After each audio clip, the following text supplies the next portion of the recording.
Bonjour, c'est une joie d'accueillir dans cette vidéo un homme de Dieu merveilleux. Il s'appelle Pascal. D'ailleurs, certains le connaissent pour ses pensées. Chaque jour, il envoie à des milliers de chrétiens une pensée pour la journée, une pensée biblique, une pensée qui nous amène à réfléchir sur la vie et le monde tel qu'il est, tel que nous voudrions le voir également. Une pensée qui est aussi une exhortation.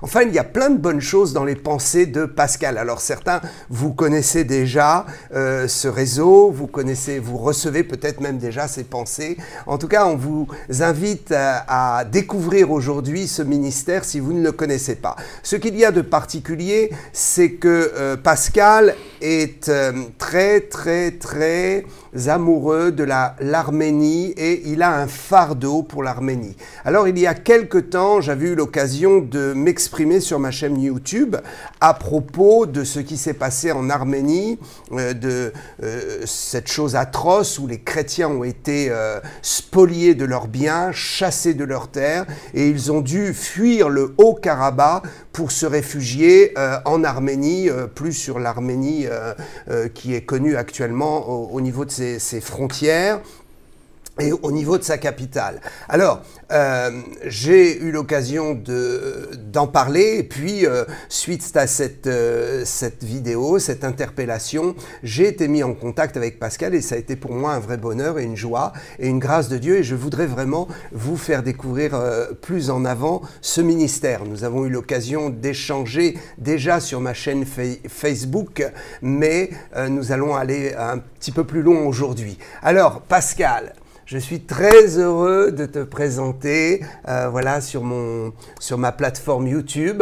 On a plein de choses que nous avons partagées ensemble, oui, très intéressantes. Tu as vraiment une bonne expertise de l'Arménie et je crois que tu as de bonnes choses à nous partager aujourd'hui. Alors, nous voudrions parler de la souffrance des Arméniens et particulièrement de la souffrance des chrétiens parce qu'ils sont très nombreux, et puis également de nous parler un petit peu de l'histoire de l'Arménie qui est une terre excessivement bénie par le Seigneur, qui est une nation qui depuis les temps anciens a tourné ses regards vers le Seigneur Jésus et contient dans son histoire des expériences merveilleuses sur le christianisme.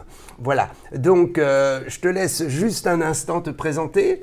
Oui, alors merci d'abord, Pasteur Daniel, de me donner cette occasion de pouvoir vous parler à tous. Je m'appelle Pascal Portoukalian, comme Pasteur Daniel vient de le dire. Je vis en Arménie depuis l'été 2022. J'ai grandi en France, je suis né en France, j'ai grandi en France, je fais toute ma vie en France, tout mon ministère jusqu'à présent en France. Ça fait un siècle que ma famille est installée en France. Mais l'année dernière, vraiment, le Seigneur nous a conduits avec mon épouse et nos enfants. Il nous a dit, maintenant, vous allez en Arménie. Donc, on y est. Et puis, sans trop savoir vers quoi il allait nous mener. Et puis, petit à petit, le chemin est en train de se décider.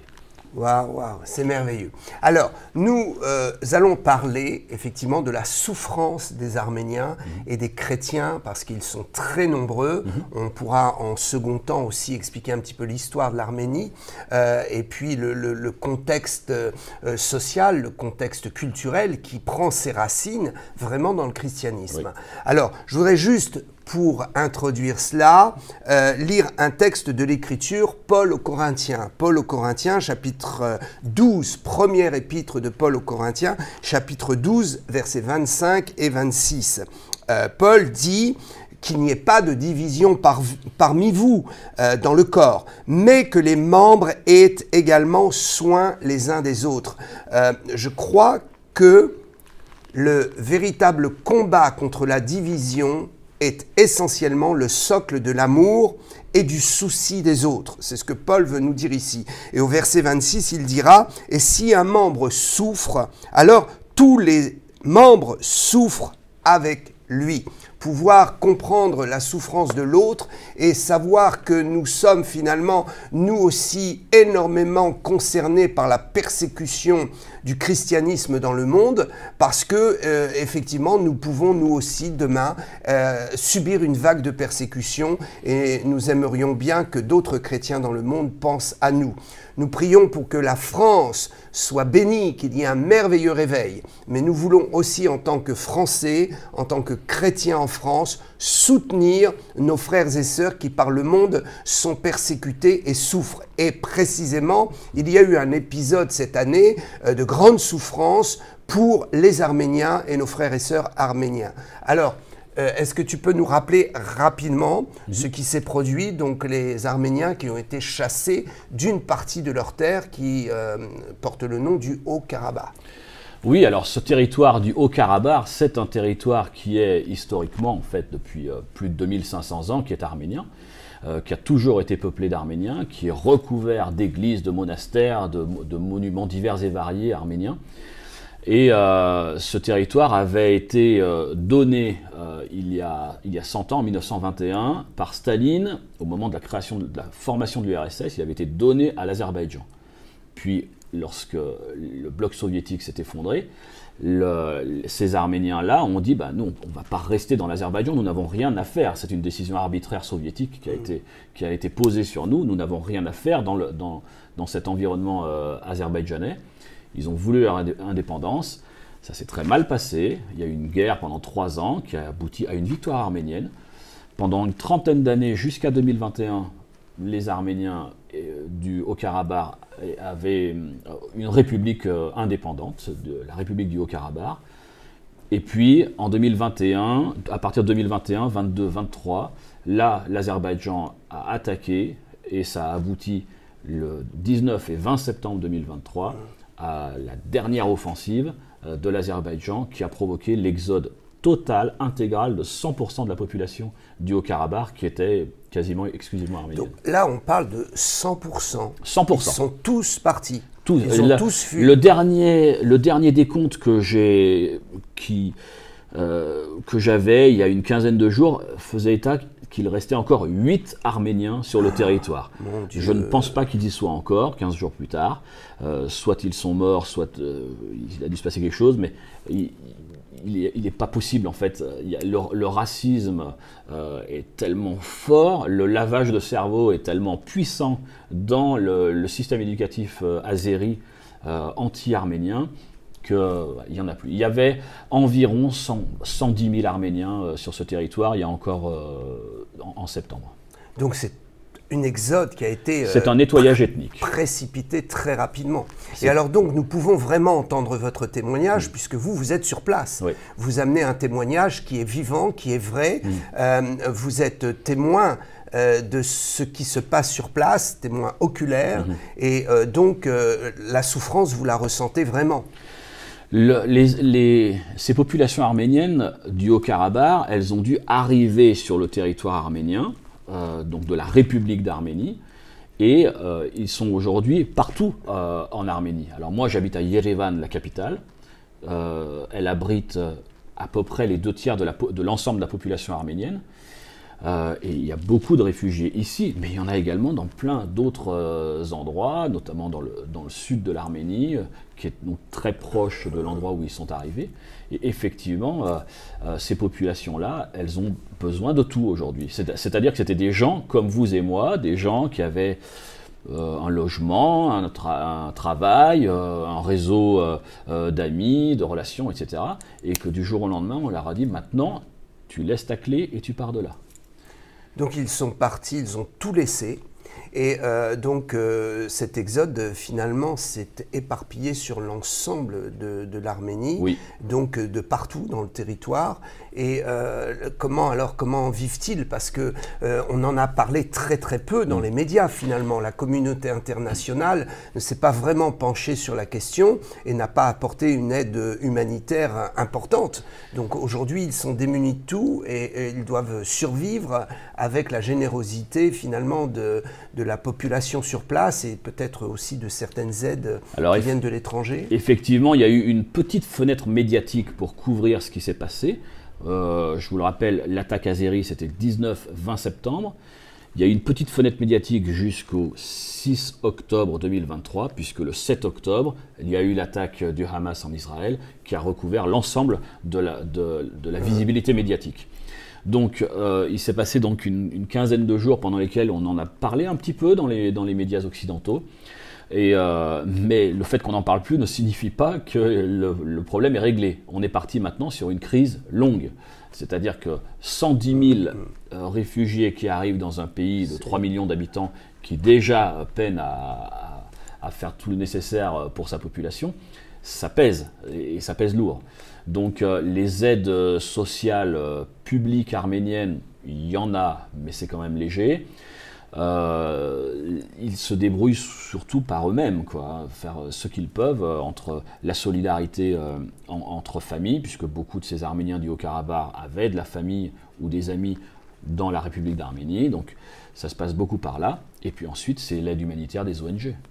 Alors c'est cela qu'il faut préciser, c'est que la population, le rapport de population, absorber 110 000 personnes pour une population de 3 millions d'habitants, c'est énorme. Voilà. Ce n'est pas comme si c'était un pays qui avait 20, 60 ou 100 millions d'habitants. Voilà. Donc là, il y a une grosse difficulté. Donc sur place, ça veut dire qu'il doit y avoir une grande solidarité. On est dans une configuration que nous avons connue dans les années 60 en France, avec l'arrivée massive des pieds noirs sur le territoire français. Là, le rapport est encore plus important. Ah oui, plus important, bien sûr. Alors, finalement, il manque de tout. Ouais. Est-ce que, au-delà de la souffrance matérielle, vous rencontrez une souffrance spirituelle, émotionnelle, une souffrance qui est concrète dans les émotions et dans la déstabilisation psychologique? Bien sûr. Psychologiquement, une grande partie de cette population est en plein choc post-traumatique en ce moment. Je veux dire, ils ont tous perdu quelqu'un à la guerre, dans les attaques au cours des 3 dernières années. Tous ont perdu un frère, un mari, des femmes ont été violées, des enfants, je n'ose dire le détail de ce qui a été fait sur les enfants, mais j'ai ces témoignages-là directs de ce qui a été commis dans des écoles maternelles, dans des jardins d'enfants. Donc là, ils arrivent aujourd'hui, ils sont sur le territoire arménien. Ces gens-là sont beaucoup des gens traumatisés. Alors, c'est un peuple, les Arméniens sont un peuple résilient. On va parler de la souffrance des Arméniens, mais il faut tenir compte du fait que c'est un peuple extrêmement résilient qui, au cours de toute son histoire, n'a fait que se voir détruire et devoir reconstruire.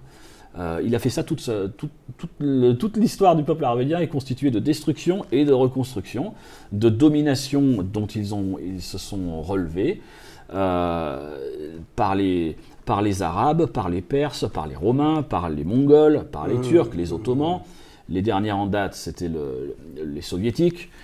Et à chaque fois, le peuple arménien s'est relevé de ça et a réaffirmé son identité, sa langue, sa culture et sa foi comme étant la pierre angulaire de l'identité arménienne.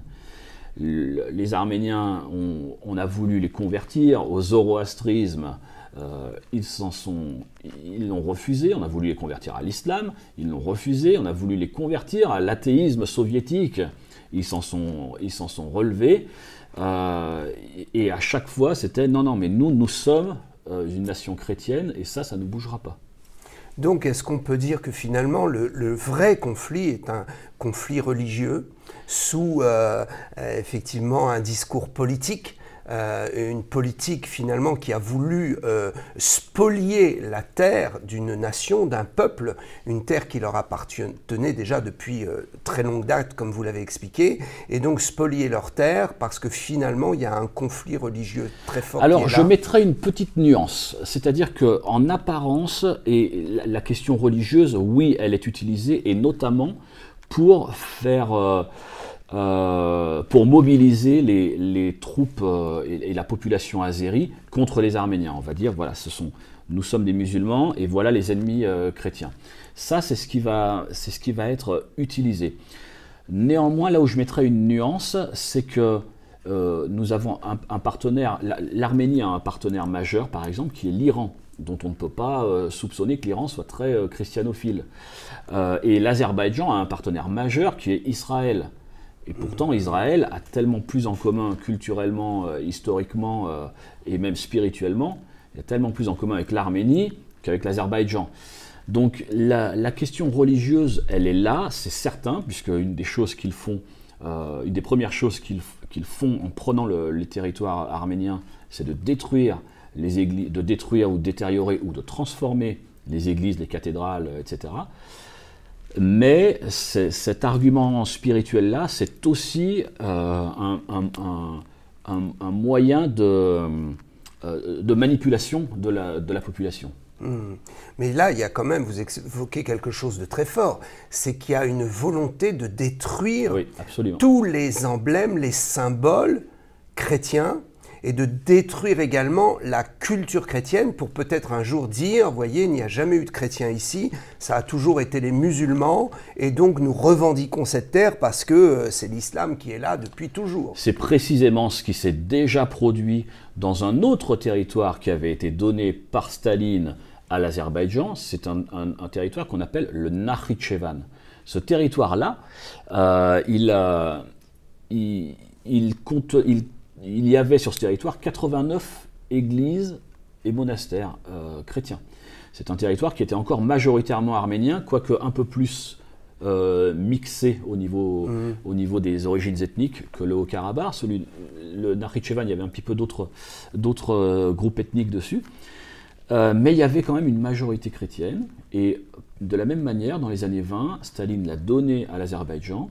Et en quelques années, la totalité de la population du Nakhichevan arménienne a été soit massacrée, soit exilée. Et 100% des églises et des monastères ont disparu. Il n'y a plus de traces qu'il y a eu à un moment sur cette terre-là une population chrétienne installée.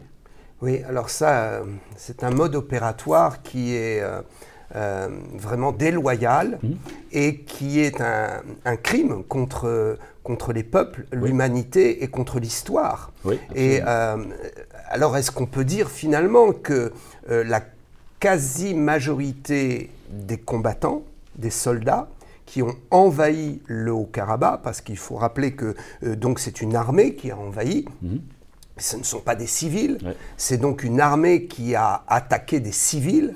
Donc déjà là, on peut aussi parler de crimes de guerre, parce que ces pauvres civils ne sont pas entraînés à la guerre, ce n'est pas leur statut, ils n'ont pas envie de tuer, ils n'ont pas pris les armes, ils n'ont même pas pu se défendre, et ils ont été littéralement chassés.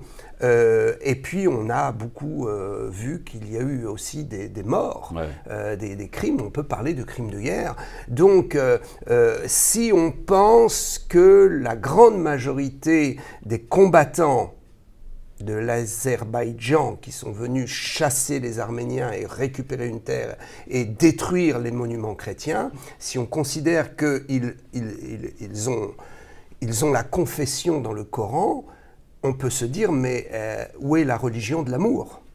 Où est la religion de l'amour ? Et cela, c'est, à mon avis, quelque chose qui doit rester dans notre réflexion chrétienne pour affirmer que s'il y a une religion de l'amour, c'est bien le christianisme, et que d'autres religions se prétendent vouloir aimer leur prochain et finalement utilisent des stratagèmes guerriers et des stratagèmes aussi qui veulent détruire la pensée, l'histoire, la culture, les monuments de tout un peuple. C'est quand même quelque chose de dramatique, de très grave, et nous devons soutenir nos frères arméniens dans ce sens. Oui, alors en effet, autant la pierre angulaire du christianisme, c'est l'amour, ça c'est la définition, la Bible dit Dieu est amour. La pierre angulaire de l'islam, c'est pas l'amour, c'est la miséricorde.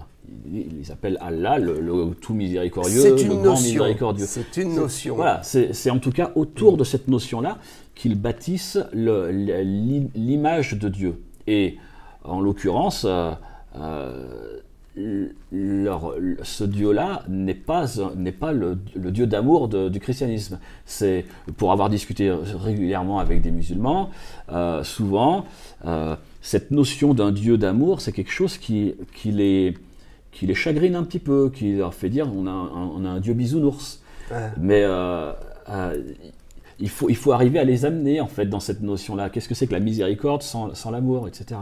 C'est un petit peu le challenge qu'on a lorsqu'on discute avec des musulmans.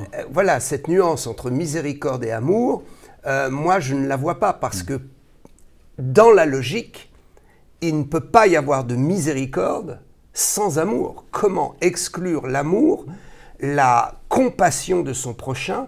Comment exclure le fait que je ne peux pas voir souffrir injustement mon prochain quand je parle de miséricorde? Donc, on ne veut plus entendre dire que l'islam, c'est la religion de l'amour. Alors ça, c'est moi qui le dis, c'est moi qui en prends la responsabilité. Voilà. Ok, donc l'Arménie, finalement, une grande histoire, une histoire très très forte, puisque ça nous ramène à la parole de Dieu, à la Bible, ça nous ramène à l'Ancien Testament, et nous en discutions ensemble, ça nous ramène à Noé. Et c'est très intéressant de savoir que le fondement même de ce peuple a été construit sur la pensée biblique et allant même jusqu'à prendre dans son symbole national, au niveau de ses armoiries, au niveau de donc, ce qu'ils peuvent mettre sur les anciens billets de banque, sur les pièces et sur leur armoirie, voir le mont Ara avec l'emblème de l'arche de Noé. Absolument. Puisque c'est en Arménie qu'on a retrouvé cela. D'ailleurs, je voudrais lire pour qu'on comprenne bien et puis pour qu'on en sache. Une toute petite précision pour être tout à fait exact, c'est lorsque vous dites c'est en Arménie, oui, si on considère l'Arménie historique, aujourd'hui le mont Ararat se situe sur le territoire turc, juste de l'autre côté de la frontière arménienne. Il est visible, moi je le vois tous les jours depuis ma fenêtre, mais il reste, le mont Ararat, là où l'arche de Noé s'est échouée, reste la montagne symbole, c'est un symbole extrêmement fort et puissant de l'Arménie. Donc on peut être certain 99% que c'est vraiment là, que l'arche... Indiscutablement, c'est là que l'arche de Noé s'est échouée. Oui, parce que la Bible nous dit dans Genèse, chapitre 8, verset 4, notamment, le 17e jour du 7e mois, donc c'est très précis, le bateau s'échoua dans le massif montagneux d'Ararat. Donc, le mot est dans la Bible et jusqu'à aujourd'hui, le mont, enfin, il y a deux montagnes. Hein, c'est ça, c'est une montagne constituée de deux montagnes, on la reconnaît très facilement. Oui, donc ce lieu s'appelle encore du nom biblique jusqu'à aujourd'hui, et aussi loin qu'on puisse remonter, ces montagnes ont toujours porté ce nom-là. C'est ça. Donc c'est ce qui fait qu'on peut vraiment désigner que c'est à cet endroit-là. Alors effectivement, on parle de cette chaîne montagneuse, de ces montagnes qui sont situées sur le territoire arménien, mais le territoire antique ancien, puisqu'il a été morcelé, ce territoire, suite à toutes les agressions, les persécutions que vous nous avez évoquées, et donc le territoire s'est réduit, mais pour l'instant, nous savons que c'est un territoire qui appartenait à l'Arménie, et donc là où il y a cette chaîne montagneuse. Tout à fait. Le territoire de l'Arménie historique, c'est à peu près 10 fois ce qu'est l'Arménie aujourd'hui. Mais certains de mes grands-parents, mon grand-père maternel par exemple, venait de cette région-là, de ce qui est aujourd'hui l'est de la Turquie, mais qui, dans le temps, était le royaume de Grande Arménie. Ça, c'est très intéressant. Donc, ça veut dire que Dieu avait vraiment béni ce peuple et leur avait vraiment accordé un territoire pour qu'ils puissent vivre, qui contient un symbole et puis une histoire biblique très très forte, puisque le mont Ara nous parle de la reconstruction de l'humanité, du redépart de l'humanité. Et d'ailleurs, il n'y a pas que le mont Ara avec donc des fragments. On aurait retrouvé, les archéologues auraient retrouvé des fragments de l'Arche de Noé. On dit même que par satellite, il y a des photos qui peuvent pénétrer le sol et montrer qu'il y a le vestige d'un grand bateau qui serait là. Et puis, il y a aussi un élément important dont vous m'avez signalé l'existence, ce seraient les premières ancres utilisées dans les bateaux. Donc en pierre. Donc est-ce que vous pouvez nous expliquer un peu cela autour de ce mont, finalement, sur ce mont, ils ont retrouvé quelque chose de très surprenant au niveau archéologique. Alors c'est effectivement une théorie qui est développée par un de mes amis théologiens qui est en Arménie, qui nécessiterait d'aller plus loin dans l'investigation parce que aujourd'hui c'est à l'état de thèse, mais ça n'est pas encore formé de manière historique. Cette théorie qui est plausible et vraisemblable, serait que le site archéologique néolithique de Karahunj, qui est un site dans le sud de l'Arménie actuelle, c'est une espèce on va dire, de champ de menhirs. J'y suis allé l'année dernière. On voit des menhirs qui sont posés droits, alignés, et qui ont une particularité. Ils ont tous un trou de 8 cm de diamètre sur la pointe haute. On a supposé, les archéologues supposent que ça pourrait être un ancien observatoire astronomique. La théorie qui a été développée par ce théologien et à laquelle j'ai vraiment tendance à adhérer, c'est de dire ça, ce seraient les ancres d'amarrage de l'Arche de Noé. Ce trou servirait à faire passer la corde. Et lorsque Noé approchait du mont Ararat, il aurait coupé, enfin Noé ou ses fils ou belles-filles, coupé les cordes, ce qui aurait fait tomber tous ces menhirs en fait dans l'eau, dans la terre, et pour arriver jusqu'à la montagne. C'est pas prouvé aujourd'hui, mais il y a quelque chose de plausible de ce côté-là. Ça, c'est intéressant. Ça veut dire que la Bible est secrète à ce sujet, mais très certainement que Noé avait prévu des ancres faites en pierre. Il aurait créé ces ancres en pierre qu'il aurait mis sur le bateau dans le but de dire quand les eaux vont baisser ou à un moment donné, il va bien falloir que je jette l'ancre pour amarrer le bateau. Et ces pierres servaient...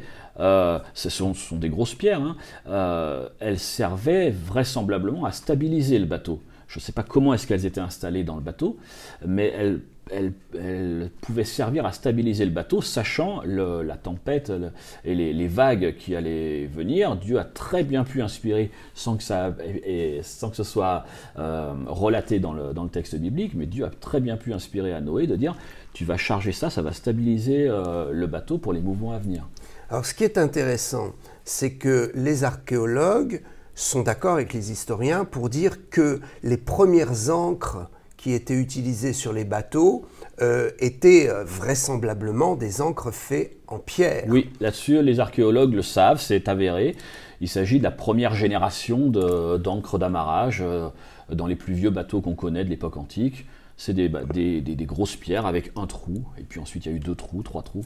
D'accord. Donc ce qui veut dire que cela étant une certitude, c'est quand même un indice très fort, puisque ce nombre impressionnant de menhirs avec des trous, donc qui auraient été des ancres, ont été retrouvés sur le mont Ararat. Voilà, alors pas sur le mont, à peu près à vol d'oiseau à 70 km de la montagne. Ah oui, d'accord. Sur le territoire arménien. Ah oui. Donc il aurait fallu larguer les ancres et ensuite continuer à laisser le bateau s'échouer. Voilà, d'accord. Parce que ça, c'est extraordinaire. En tout cas, il y a eu une stratégie divine. Parce que le bateau ne s'est pas échoué en se fracassant contre les rochers ou autres. Il a dû s'échouer paisiblement, parce qu'il ne fallait pas qu'il soit détruit et puis que les animaux se retrouvent dans l'eau, etc. Donc il y a eu vraiment là une sagesse, une délicatesse pour prévoir que ce bateau énorme puisse échouer dans de bonnes conditions. En tout cas, si les recherches viennent à prouver ça, c'est encore aujourd'hui à l'état d'une théorie, mais si ça vient à prouver ça, ça donnerait encore un éclairage supplémentaire que je trouve passionnant. Oui, en tout cas, ce qui est extraordinaire, c'est que là, nous voyons que la science prouve que la Bible est vraie. Oui. Voilà, la science n'est pas contre la parole de Dieu. La science vient prouver justement des phénomènes qui sont parfois décrits comme étant absolument miraculeux et puis qui peuvent être expliqués par la science et tout ce que l'archéologie peut nous faire découvrir. Oui. Alors il reste quand même des choses tout à fait miraculeuses que la loi physique ne peut pas expliquer, mais il y a des choses qui sont expliquées aussi par la loi physique. Absolument. Et notamment l'arche de Noé, comment l'arche de Noé a pu s'échouer tranquillement sans s'abîmer, et puis comment cette arche a pu vraiment exister. Alors l'Arménie est très très attachée à ça, puisque sur l'armoirie de l'Arménie, il y a ce symbole. Bien sûr, le mont Ararat et l'arche de Noé qui est posée dessus figure sur les armoiries de l'Arménie qu'on retrouve ensuite un peu partout, notamment sur nos pièces de monnaie du quotidien. Donc ça, c'est très fort, parce que cela, on peut détruire des églises, on peut détruire des monuments chrétiens, on peut brûler les livres d'histoire, mais il reste quand même une trace qui remonte à très très très Bien loin sûr. Dans le temps, une trace pour montrer que dès le départ, l'Arménie était attachée aux symboles bibliques et chrétiens. Oui. Alors, qu'est-ce qu'on peut faire aujourd'hui pour ces Arméniens, ces frères et sœurs qui souffrent? Comment est-ce qu'on peut les aider?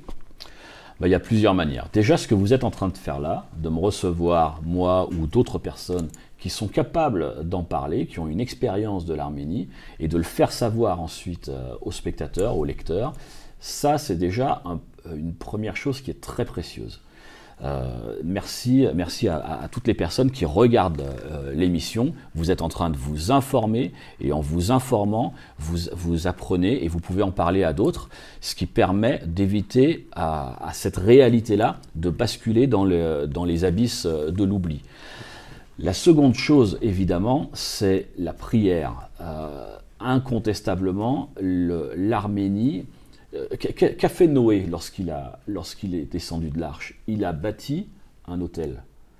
La première chose qu'il a fait, c'est ça. Donc le premier autel connu, il a été fait sur cet endroit-là. C'est un lieu de louange, un lieu de prière. Et si aujourd'hui nous sommes capables de continuer à louer Dieu, à le prier, c'est qu'à un moment donné, ça a pris place à cet endroit-là. L'humanité reconstruite dont nous sommes les descendants a commencé par l'existence par le fait de bâtir un autel. Donc nous avons notre responsabilité en tant qu'humains, donc de descendants de l'arche de Noé, c'est de continuer à entretenir le feu sur l'autel, de continuer donc les actions de prière, de louange, et de soumission et de reconnaissance à Dieu. Je voudrais préciser là-dessus qu'il y a quelque chose quand même de très spécifique sur le territoire d'Arménie. Ce territoire-là, comme vous l'avez dit, c'est le territoire où l'humanité a repris vie. Et de là, ça s'est répandu ensuite sur la surface de la Terre. C'est également le territoire où, en l'an 301, c'est la première nation à avoir adopté le christianisme en tant que nation. Et de la même manière, ça a commencé ici et ça s'est ensuite répandu sur la surface de la terre. Vous avez peu après, ce sont les Éthiopiens qui ont pris le relais, les Romains qui ont pris le relais, etc. Et ensuite de nombreuses nations dans le monde, jusqu'à devenir effectivement à couvrir aujourd'hui toute la surface du globe. Ce qui prend place en Arménie, il y a quelque chose de spécifique. Quand quelque chose prend place en Arménie, ça a tendance à se répandre partout. J'en parlais il y a 2 jours, 3 jours, avec une responsable d'une association humanitaire. Et je lui disais, spirituellement, tu gagnerais à mettre en place une action en Arménie, humanitaire en Arménie, pour les raisons que je viens d'évoquer. Parce que ce que tu vas commencer ici va ensuite pouvoir se répandre sur tes autres lieux d'action. Et elle m'a dit, c'est vraiment étonnant que tu me dises ça, parce que lorsque notre association humanitaire a été fondée, au tout début, l'Arménie a été l'un de nos premiers champs d'action. Et effectivement, aujourd'hui, il y a cette association, elle est présente dans beaucoup de pays du monde. Et je trouve ça vraiment intéressant, en fait, de se dire, il y a quelque chose de spirituel à poser sur cette terre. Démarrer un projet ici, ça permet d'arriver à toucher, à drainer beaucoup plus loin. Lorsqu'on voit aujourd'hui que l'Arménie, c'est le seul pays vraiment chrétien entouré de nations islamiques autour, Turquie, Iran, même si l'Iran est un partenaire au niveau politique, Turquie, Iran, Azerbaïdjan, et puis pas très loin, Syrie, Irak, tout le Moyen-Orient. L'Arménie, c'est ce petit pied, ce petit havre en fait de refuge. Il y en a des chrétiens persécutés qui viennent de ces pays avoisinants, qui trouvent refuge ici en Arménie. Mais oui. Et en fait, l'Arménie est une base qui permet d'aller toucher, apporter le message de l'Évangile dans les pays avoisinants. C'est un lieu qui porte dans son ADN, dans son histoire, le fait que les Arméniens ne travaillent pas que pour les Arméniens. Les Arméniens sont, lorsque quelque chose est fait en faveur de l'Arménie ou des Arméniens, ça rejaillit sur les autres. Il faut vraiment prier pour nos frères arméniens, pour l'Arménie. Il faut souhaiter que le Seigneur leur donne vraiment de la force, de la puissance, et qu'ils soient bénis financièrement, économiquement, et qu'ils soient aussi bénis en étant craints par les autres nations et en étant soutenus par la communauté internationale. Parce que ce que vous dites est très très très fort, très intéressant.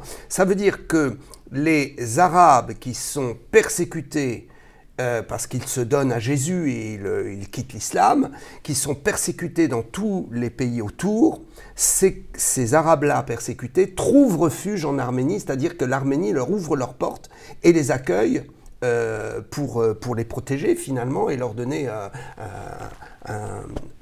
alors les Arabes, mais pas que les Arabes. Les Iraniens ne sont pas des Arabes, ils sont présents ici. Oui. Des Turcs, etc. Effectivement, c'est un lieu de refuge. L'Arménie est une terre de refuge pour des chrétiens persécutés, parce que dans la région, mais il n'y en a pas d'autres. Et il n'y en a pas d'autres. Voilà, la ramification, le tronc commun est en fait ce qui les identifie comme étant un peuple ou des peuples qui sont ensemble, c'est le Coran. C'est l'islam. Voilà, l'islam. Donc voilà, donc on peut dire qu'effectivement, vous faites bien de le préciser, on peut ne pas parler forcément de pays arabes, mais on parlera en tout cas d'une communauté de nations qui fondent leur style de vie, leur société, leur culture autour d'une religion qui est la même et qui est centrale. Et qu'effectivement, dans ces pays-là, il y en a qui refusent cette religion et qui préfèrent être chrétiens et qui sont donc à ce moment-là persécutés et qui doivent trouver refuge quelque part. Et ils trouvent refuge dans cette enclave arménienne. Alors effectivement, oui. Pour le cas spécifique de l'Iran, c'est l'église souterraine qui grandit extrêmement vite.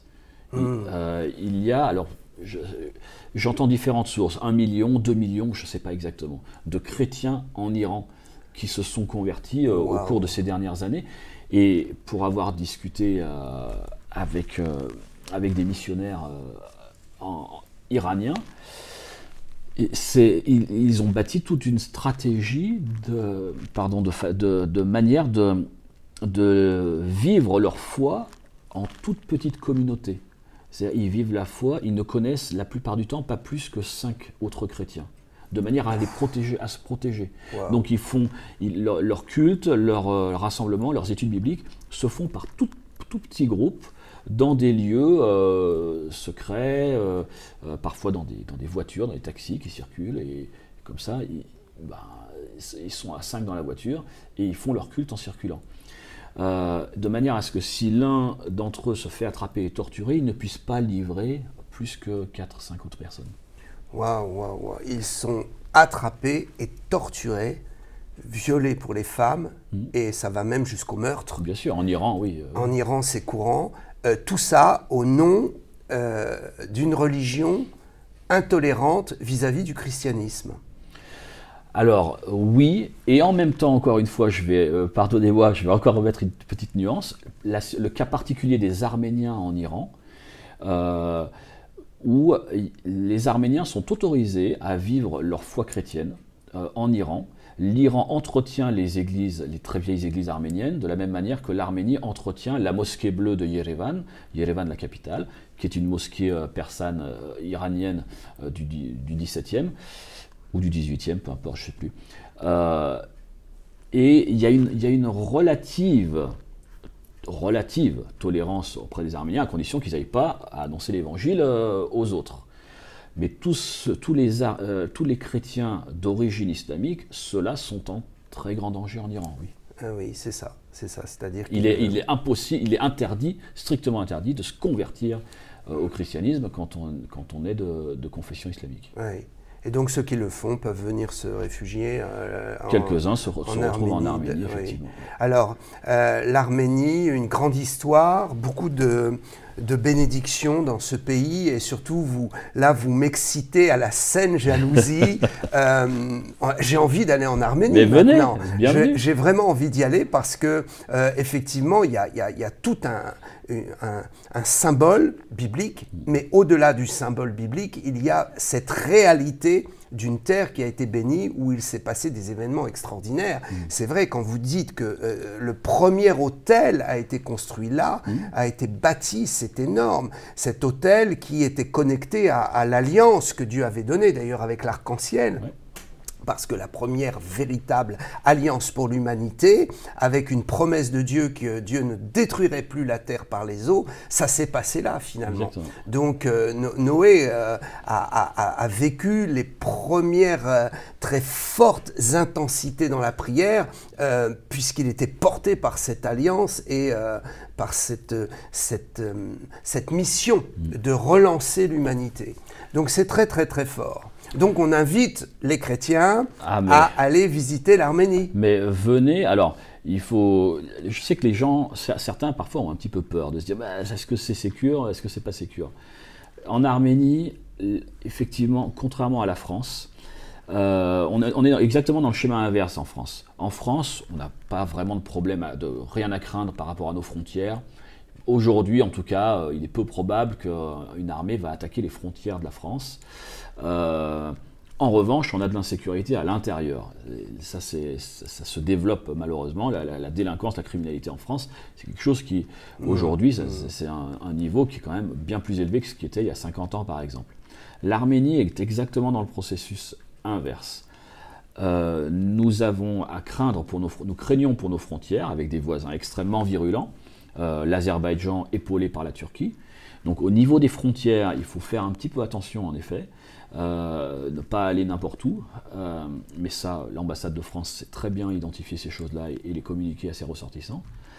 En revanche, à l'intérieur du pays, mais la sécurité est vraiment très très forte. La délinquance, il y a peut-être un petit peu de délinquance, mais il y en a un petit peu, mais ce n'est pas les niveaux du tout que nous avons en France. Une femme peut se promener à 2h du matin dans la tenue qu'elle a envie et elle n'aura pas de problème avec ça. Elle n'a rien à craindre de ça. Les transports en commun, etc. Tout ça, ça se passe très bien. Il y a une forte sécurité, ouais. Ça c'est important. Et puis il y a aussi beaucoup de gens qui prient. Beaucoup de gens qui prient, beaucoup d'églises. On peut parler au niveau de la population, en pourcentage de chrétiens, c'est à peu près combien ? Alors, si on prend les chrétiens au sens culturel, large, on estime que 97% de la population arménienne est chrétienne. D'accord. Au sens culturel. Après, nous savons, vous et moi, que être chrétien, c'est pas juste une culture. Hein. Là, voilà, il y a la démarche de connaître Jésus et d'entretenir une relation avec lui. Voilà. Et là, effectivement, vous avez plusieurs types de mouvements d'église, des plus des plus charismatiques aux plus traditionnels, mais qui sont tous des mouvements qui pointent vers Jésus. Oui. Oui. Ce qui veut dire quand même que culturellement, 97% de la population s'engage vers une moralité biblique et chrétienne. Oui. Donc c'est ce qui fait aussi qu'il y a une grande sécurité. C'est très très intéressant. Alors, pour conclure, notre émission tire à sa fin. Déjà? Donc, oui, c'est très intéressant.